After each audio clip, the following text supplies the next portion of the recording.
Well, good morning and welcome to the GSA and City of Milwaukee's presentation on energy and sustainability requirements for federal leases and CPACE. We will be starting shortly, but we ask all attendees, if you're not presenting, to put yourselves on mute and turn off your video cameras. We will also open it up to questions at the end of the presentations. This piece is also being taped and will be available on the City of Milwaukee's website next week, along with being sent to all of the attendees as a link. We would like to thank the GSA team for joining us here today. We do have a number of individuals from their area. We have Rebecca Olson, the planning manager, Christina Wallig, the project manager, and Mike Finn, the regional urban development officer. So I know we will have people join us along the way, but Rebecca, would you plan to kick us off this morning? Sure. Thank you, Kim. And I do look forward to learning about your PACE program here. But first, let's talk about a bit about GSA and sustainability in federal leases. Next slide. So as Kim said, my name is Rebecca Olson. I'm a planning manager, and presenting today with me are Christina Wallig and Mike Finn, as she just introduced. There's going to be 5 sections to our presentation today. Please note the slides will be sent out along with the recording after this presentation, so you may access the links provided.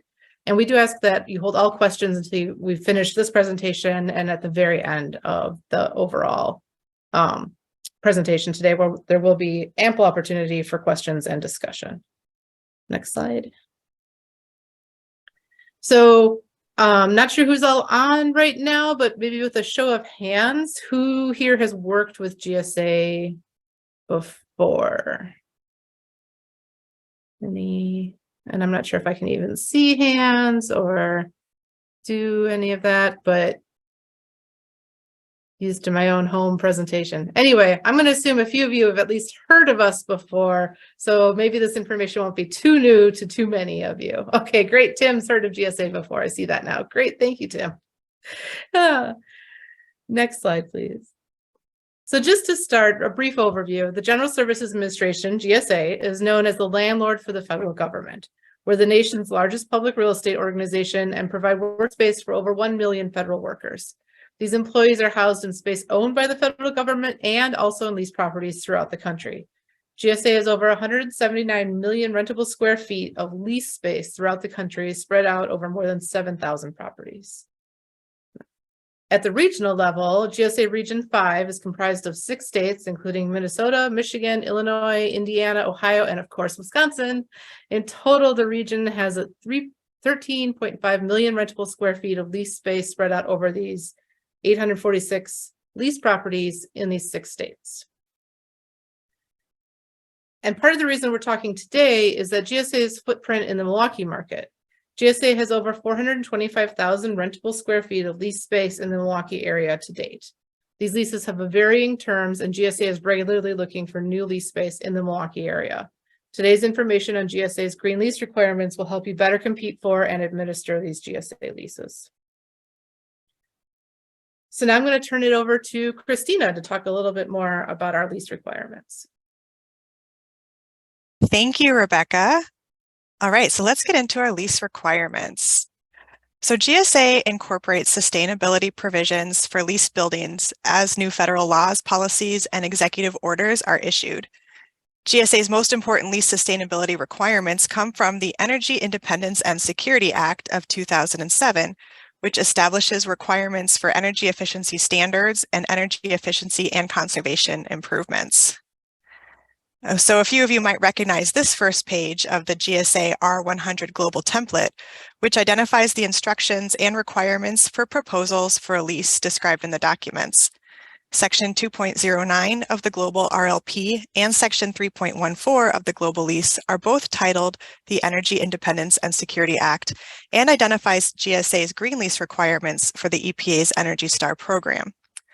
Both documents with GSA's 65 highlighted green lease requirements can be accessed through the link in this slide. Next slide, please.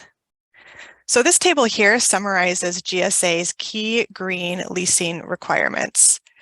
So Energy Star is GSA's key green requirement, which is, again, based on the Energy Independence and Security Act. Energy Star applies differently to different lease situations shown in the rows here.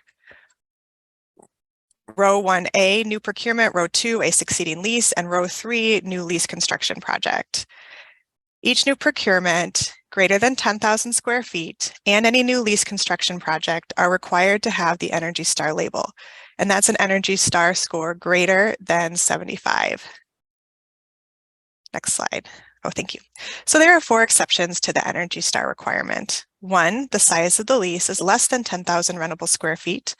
2, the agency is remaining in a building that they currently already occupy. 3, if no Energy Star space is available in the delineated area that meets our needs, including location.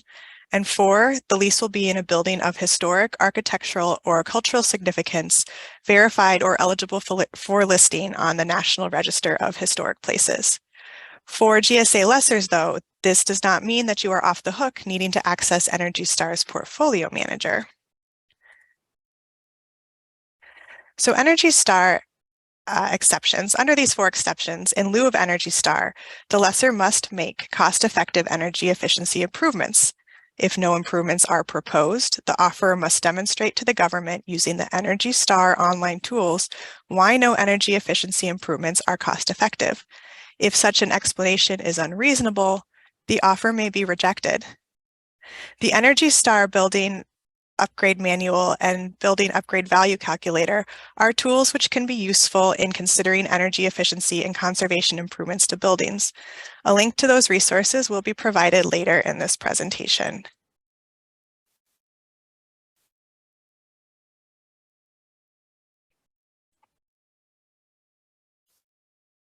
So as a quick note, the Inflation Reduction Act does have one program that our lessors can take advantage of, which is the energy efficient commercial buildings deduction, which incentivizes lessors to make cost-effective energy efficiency improvements by at least 25%.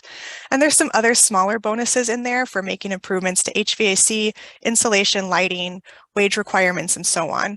There's also no expiration for this deduction. As described in the RLP and the lease, successful offers meeting one of the statutory exceptions above must agree to benchmark and publicly disclose the building's current Energy Star score using EPA's Portfolio Manager online software application, which Rebecca will discuss later on in this presentation. So another key component of GSA's green leasing comes from Executive Order 14057. This executive order was issued in December 2021 and is GSA's key executive order focused on sustainability. It has a long title, Catalyzing Clean Energy Industries and Jobs Through Federal Sustainability. The implementing instructions for this were issued at the end of this past summer in August 2022. Next slide, please. The executive order has 6 goals related to the federal sustainability, and one of those 6 is related to buildings and real estate. It targets a 50% reduction in emissions by 2032 and a net zero emissions building portfolio by 2045. This executive order will be implemented through revised lesser disclosures and green lease requirements that will take effect at the end of September this year, and through a net zero building requirement at the end of September in 2030. These revised requirements will only apply to lease procurements that are greater than 25,000 rentable square feet and where the federal government leases at least 75% of the total building square footage. So it's important to remember that GSA has had a requirement since 2016 for landlords to report info on energy consumption and water usage through Portfolio Manager, and many cities and states are now requiring this too. The new executive order adds the reporting of greenhouse gas emissions, which the calculation can be generated from energy consumption inputs through the EPA's Portfolio Manager platform. Again, these changes will only be on leases that are greater than 25,000 square feet and where the government leases at least 75% of the total building square footage. This will only affect about 650 leases nationwide, or 8.5% of our total portfolio.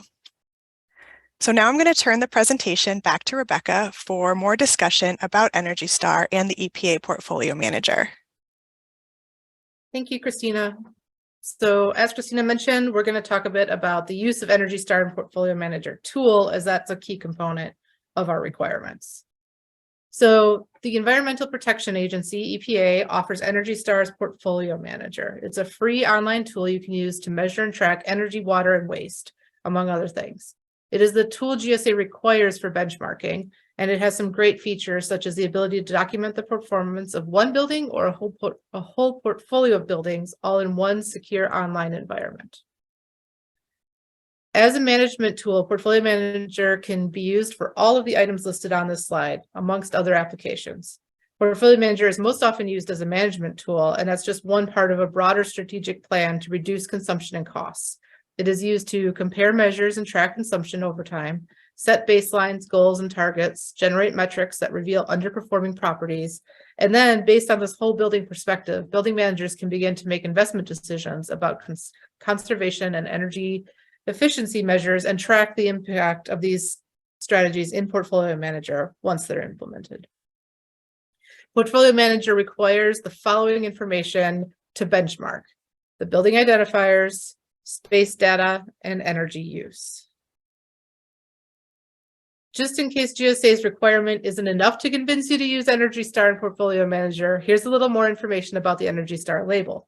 According to a survey conducted in 2019, the Energy Star label is recognized by more than 90% of American consumers and has continued to grow as the program has entered its second decade. Energy Star is one of the single most trusted environmental labels in the US. It's the nation's symbol for superior energy performance. Today, Energy Star has certified almost 7 billion products, 2.3 million homes, and our focus today, more than 39,000 public and commercial buildings throughout the program's history.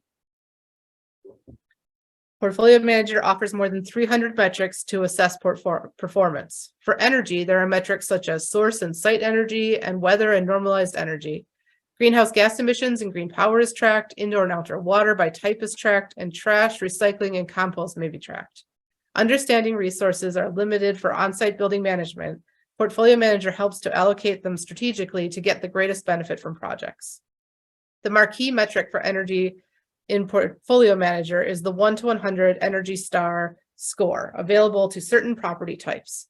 If the score is 75 or higher, a property is eligible for Energy Star certification recognition and is an important part of a good energy management strategy. And we'll talk more about that ES score now.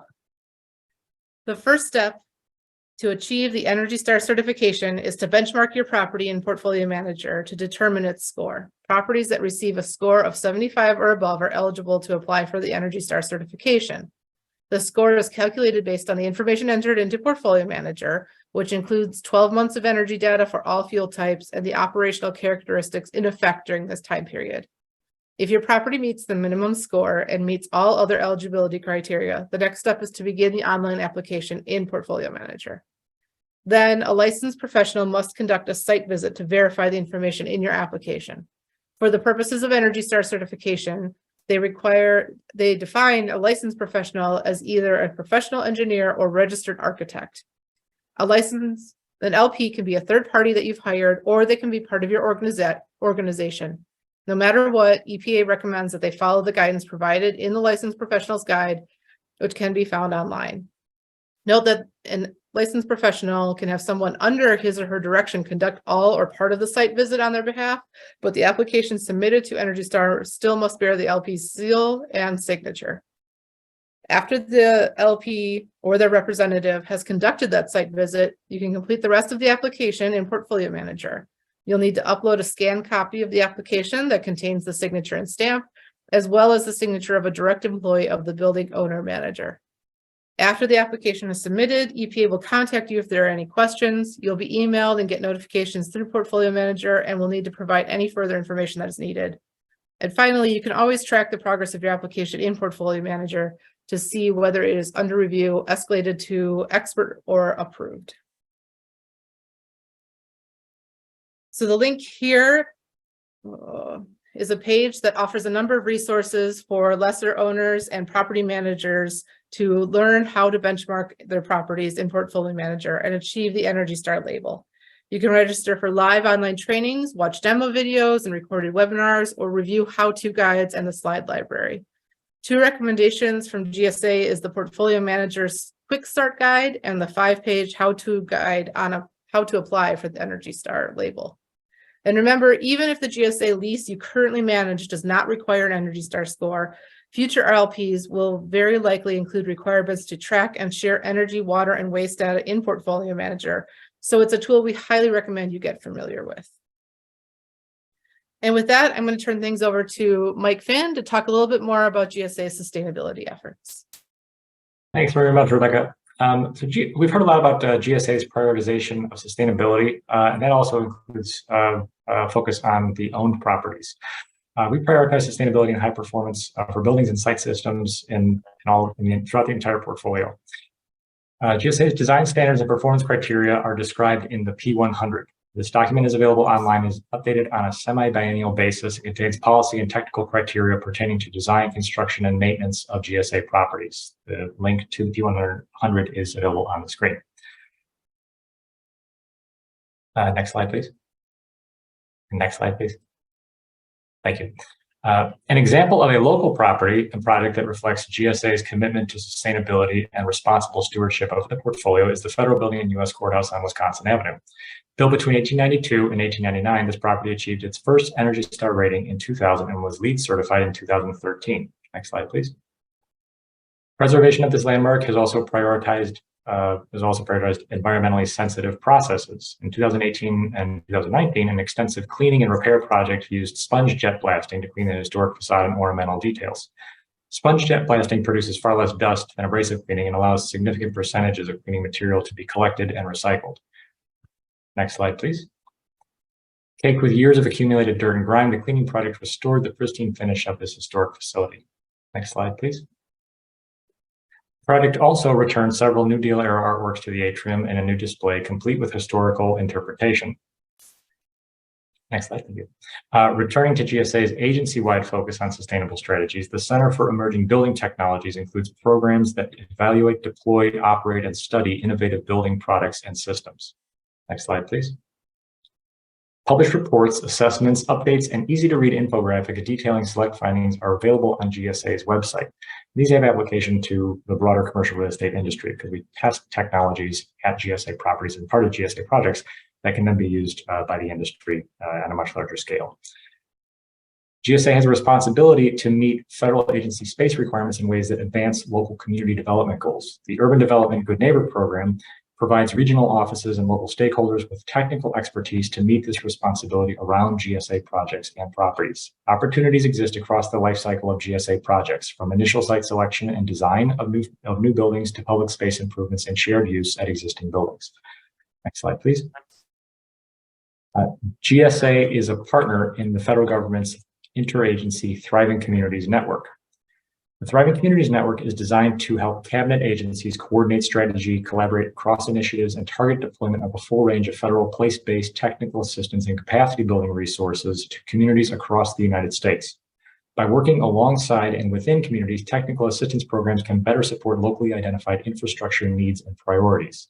The links included in this slide are some examples of the way we've been able to connect to assistance initiatives for municipal governments and other local stakeholders through partner agencies in the Thriving Communities Network. GSA's Center for Urban Development can help connect local stakeholders with relevant partner agencies to apply for technical assistance and other support for a wide range of green infrastructure projects. So that's all a way of saying GSA does not issue grants or funding for local infrastructure projects, but we can serve as a resource to connect you with our interagency partners that may be offering funding opportunities or other types of technical assistance to address local infrastructure needs. So if any of you have such needs, please feel free to reach out to us after this meeting. And I'll turn it back over to Christina and Rebecca. So in conclusion, Energy Star Portfolio Manager is used to benchmark buildings as a requirement in all GSA leases since 2016. The Energy Star requirement addresses ESA. Energy Star requirement also supports GSA sustainability goals. And if you haven't heard me say it enough, Energy Star has training resources available on its website. And with that, I think we're going to hold questions and discussion until after the city of Milwaukee does their piece. Thank you. Thank you. Well, I will be standing in for Pam today, talking about Commercial Property Assessed Clean Energy, which stands for CPACE. It's a unique green financing program that allows for commercial property owners to finance energy efficiency, water efficiency, renewable energy projects to their properties. It's popular because you can finance 100% of your hard and soft costs, and it's a non-recourse financing type of debt, which frees up equity for other priorities. It's fixed rate and long-term from 20 to 30 years, 30 years being on the long-term, and that usually equals solar panels being implemented on your program or on your project. It can also transfer to the new owner upon the sale of the property, and it's an off-balance sheet type of treatment. Sorry about that. CPACE projects that can be used, obviously office buildings and multi-use spaces are very, very common. Industrial, retail, healthcare, hospitality, not-for-profit, agriculture, and mixed use. The different project types include both new construction, renovations, adaptive reuse, refinancing of green infrastructure, and equipment installations. The only properties that can't be used for this program include residential properties or government-owned buildings. This is just a listing of very common energy and water efficiency type measures that are used and financed. Things like lighting systems or building controls, building envelope, furnaces, boilers, and chillers, heat pumps, variable speed drives, low flow fixtures, heat recovery systems, and fuel switching is also available under the CPACE program, as is all of the renewable energy areas. So things like solar PV, battery storage, biofuel, and wind. And recently I did want to mention, although we don't have a slide for it today, resiliency measures were also included in the CPACE program. So that's everything from EV charging infrastructure, stormwater abatement, and other types of resiliency projects to the commercial properties that don't equal out to saving water or energy. But again, for sustainability purposes, it is a very important part of updates to the commercial property. This slide does talk about the comparison with regular debt without PACE versus debt with green financing. So it most commonly knocks out what we call mezzanine financing or mezz debt, which is the most expensive type of debt you can have as a commercial property owner. Mezz debt can roughly, and these are slightly older slides, at one point raise from 12%. In comparison, we have PACE financing that sits at between 6 to 6.5 right now. Now, your property owners will always have your own owner's equity.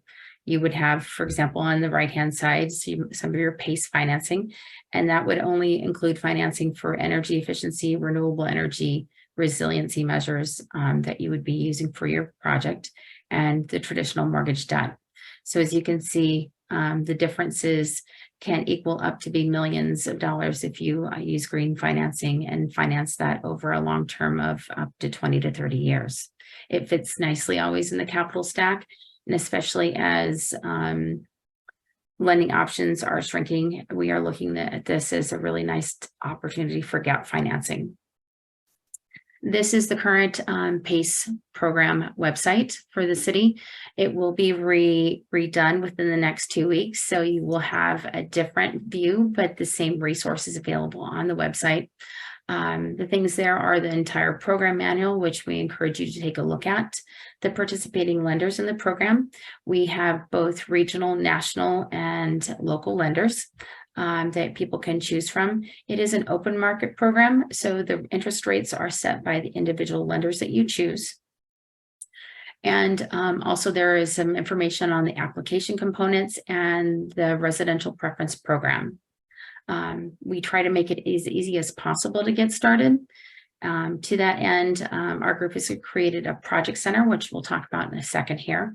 But the pre-application in the project center can take from 5 to 10 minutes. It's all online. When you get to the final application process, that equals needing to have your installation contracts, your energy assessment done, your mortgage amount, your RPP plan, your offer to fund, and your substantially filed SLA, along with your program expenses kind of all marked out. At closing, you will need, which is one of the requirements to the program, the lender consent of your mortgage loan that you currently have for the property, along with the title report, insurance certificates, LCP registration, executable SLAs, and a closing statement. Again, this is like any closing that you might have. There's just a few additional pieces in here for green financing. And this is a look at the current project center for the city of Milwaukee. Again, doing a pre-application can take from 5 to 10 minutes. You can log in, and that will trigger someone from our team to be able to follow up with you. Holly Edinger, which is one of my team members, will also probably walk you through the process of the application and pre-application. If you are a property owner that has more than one property, it will give you a different type of view. So that way you're able to keep track of all of your PACE projects within the portal itself. They built it or designed it quite nicely. So if you are a developer or commercial property owner that has multiple portfolios, and you want to use PACE, you can keep track of those projects within this portal. It also has information for the capital providers and contractors in there too. So we've tried to make it a one-stop shop for commercial property owners. And I spoke very fast, I can believe. So this is a CPACE in a nutshell. The city of Milwaukee is one of the longest running programs in the CPACE market. And it was lucky enough to start before the statewide program, PACE Wisconsin. And those are all of my comments on PACE. We do have, again, the updated website, but the current website lists below right here, and you can find resources available for commercial property owners, contractors that might like to get involved, or developers, all on the website. I would like to open it up to questions. I have gotten 2 questions as the program administrator here I can see coming in. If you do have any questions, please unmute yourself or pop those in the chat so all of the presenters can see them. It looks like this question is for GSA. How long does it take to get Energy Star compliance, and what are the estimated costs? Yeah, I think I can talk about that. So I think the Energy Star compliance, one, you need there's some qualifications that you need. One of them is a year's worth of energy data. That's so once that's kind of input into Portfolio Manager, then it's just going through the application process, right? And there is no charge for the application process. Right. So just to add on to what Dave said, and Dave's part of our GSA team, it takes as long as it takes you and how much data you have. So to log in, fill out the data, you don't have to go forward from today. If you have data, if you have your old bills and everything, you can retroactively go back 12 months. But once you have that, and then the biggest cost that anyone looks at is if you don't already have a licensed professional with their own stamp to do the walkthrough, that might be a cost to hire that out or to contract someone to do that walkthrough for you. I believe EPA has resources for that if you need help finding someone, but they don't offer that as part of their program. Their piece is free. Okay, I would encourage everyone to send the questions in the chat, but I did get a different question. Do you have a list of contractors that are available to do that by region? I don't believe that we No. do. No, and that's kind of a little bit. No, we do. Yeah, that would be outside of our scope here. So and GSA does not typically we would not recommend any type of contractor. Okay. Looks like I just have one more. Who's a guest of a guest who has joined. Is this recommended for smaller property owners? Yes, any any property owner, any size building, as long as it, you can provide the data, go ahead and do the work. I know, as we mentioned, the requirements right now are for our leases that are over 10,000 square feet.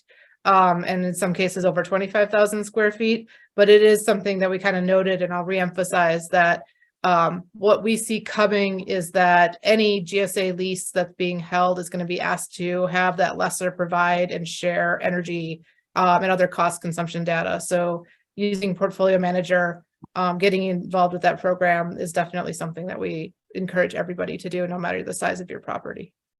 Dave's got it. Yeah, correct, right? So well, and I want to be specific, like our lease requirements right now, right? We talked about that in the presentation. For Energy Star are looking at there's 4 exceptions, and there is a 10,000 square foot requirement, but that doesn't mean that lessors or GSA lessors do not have to know Portfolio Manager or Energy Star, because there is a benchmarking requirement in our leases. Okay, and just in case that question was for the city of Milwaukee, I can mention that both property owners, large and small, can take advantage of CPACE. It is available for all commercial property owners. Specifically, especially within the market, we are seeing office space and mixed use property owners taking advantage of PACE. Again, our loans range, at least the loans that we've seen close within the last few years have ranged from $250,000 for equipment or updates to properties to new construction of over $7 million. Now, that's not the cap, but those are the standard loan sizes that we have seen. Now with the CPACE program, it can go much higher. But that's at least gives you a range of what we've seen, and definitely CPACE is there for smaller projects too, both for new equipment installation, for resiliency measures, for even LED lighting pieces, but it is just part of the debt stack for new construction. But for retrofits, definitely PACE is there for that too.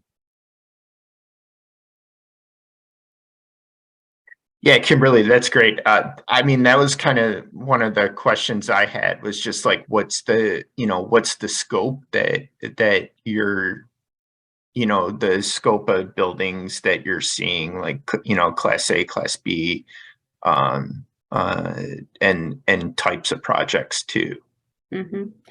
And again, I realize we are talking about office space on this call, but it is everything from small business to multifamily to mixed use, large solar, or water savings or energy savings equipment that's installed. So sometimes PACE is not the best fit, but anything starting approximately at 250 upwards of, I believe some of the larger loans in the Madison market have been over 10 million.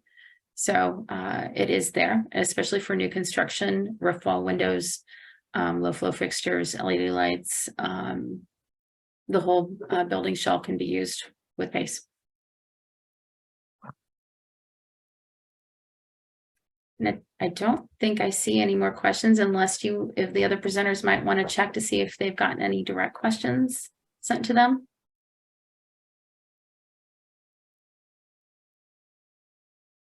And if you do have any questions and would like to unmute yourself, we are welcome to take those questions too.